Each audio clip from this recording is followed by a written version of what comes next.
النبي قلت لنا صلى الله عليه وسلم بشاروين كميدة صلاة الصبح قفك انتو أقل كيسا كصبح تسوي سيستو حلي قامدو يقول عركا الصبح المساجد كيمادة مغانت إلهي بكتيرا عدي قفك إلهي مغانتي سكتيرا إلهي درتي حلي قوغشيسي يقرقيسي وقصوكعي dadka wax soconayaaba ay yar yihiin cidii af iyo adin waxyeelaysa ballan waxa waa in naarta ku ridaaba ilaahay subhanahu wa ta'ala waa inaad iska ilaalisaa qofka jamaca masaajidka ku soo tukaday afkaaga iyo adinkaaga inaad waxyeelayso iska daa inaad wax ka weynba u geysatay nabiga sallallahu alayhi wasallam wuxuu tilmaamay shanta salaadood laba kamida oo dadka qaaraysa hashadaan qofka shanta salaadood ku dadaala labadaana si gaar ah u ilaaliya أبا الجدار إنه ليه لبضع سوى لبضة وصلاة الصبح وهردوا معانتهاي وحلقة وبرقة هي صلاة عصر لبضع وقتي سجارة قفطة إلى علي أبو النبي صلى الله عليه وسلم شندوا قليا من صلى بردين دخل الجنة رسولكم مركل وحنت النبي صلى الله عليه وسلم ضدك مساجد كأجورية حلقة مدو هبينكي أما عشائها وصوكوري أما صلاة صبح مساجدك هوسوقعوا سكاروا أمانة وحاضوا بشارة يسا نبي محمد صلى الله عليه وآله وسلم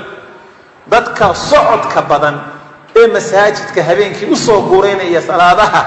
نور لما يسترن إيا إليس إيا يفتين تامة إنا نسين دونو مالنت قيامة سراتك جهنم الدشيدة بريشك كويا للغا قد بيو إليس في عننا نسين دونو يكاكت الله بشارة بإلهي إلى ما أنت إلى إسرائيل صنع إلى المجرو أو ضيح مجرو أو قرح مجرتو ومدو دمه عمل كاغي باوح كون نقنيا وحاسر هذاته نك عمل وعن لي ما دنا إلى سوين باو بحيا نك نول ما عمل كده لا ولي ما دو باو بحيا سج ما أنت عين تلك عين كاسي إلى استامة إلهي وشيء من لسين دون ما أنت قيام نبي حط الله صلى الله عليه وسلم بشاراتك وبشاريني صلاة عشاء قفك جمع مساجدك إلالية كنت كذا وحول ميديا هذين كمرك الله بالله قيبي كلبك قف تاجنا عباده إلى الصلاة هذه صلاة الصبح قدره أو صلاة الصبح جمع كنت كذا إلى أكتي حسنات كله قرية وقف عاوة صلاة عشاء مركي لقب حي كذب إلى تأروريو انت السوق ليس قف صلاة تاجنا وان فريسا وان شيفسا وان صلاة كبح مرقرة حسنات في سقاء الله قرية ابن النبي صلى الله عليه وسلم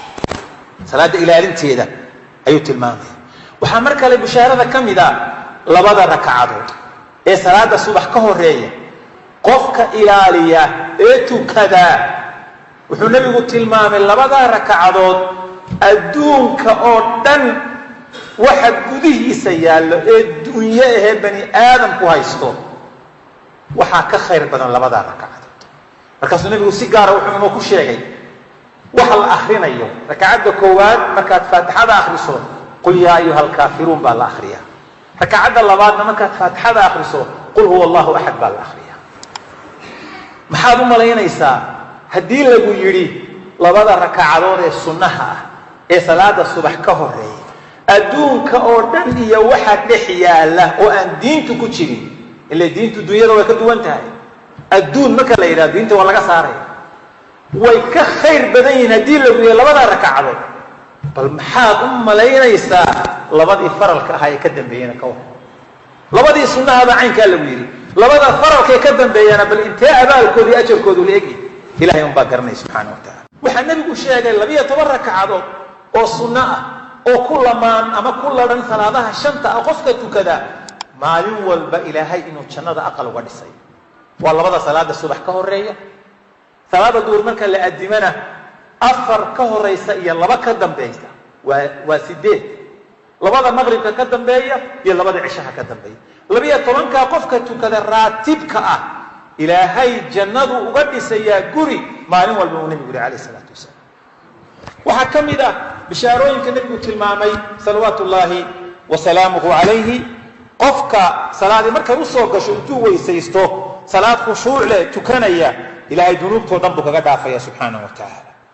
sidaa salaadaha in sidaa walaalayaal aynu u ilaalino waa laga maarmaa maalinta jumcada aynu joogno si gaara nabigu wuxuu u tilmaamay qofka maalinta jimca soo maydha oo maryihiisa maryaha ugu wacan soo xidha oo cadar soo marsada oo isa soo udgiya oo goor hore masaajidka yimaada qofka goorta hore uu yimaado masaajidka wuxuu la mid yahay neef geela qof sadaqaysta saacadda ku xigta qofka yimaada wuxuu la mid yahay neef lo-a qof sadaqaysta saacadda ku xigta qofka yimaada wuxuu la mid yahay neef ariga qof sadaqaysta saacadda ku xigta qofka yimaada wuxuu la mid yahay digaagad inuu sadaqaysta saacadda ku xigta qofka yimaada wuxuu la mid yahay xabadu kuna inuu sadaqaystay buu nabiga calayhi salaatu wasalaam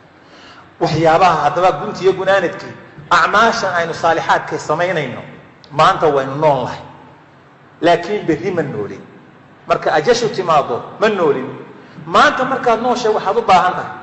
khaanadda acmaashaada lagu ridayo wax badan oo camala inaad ku ridid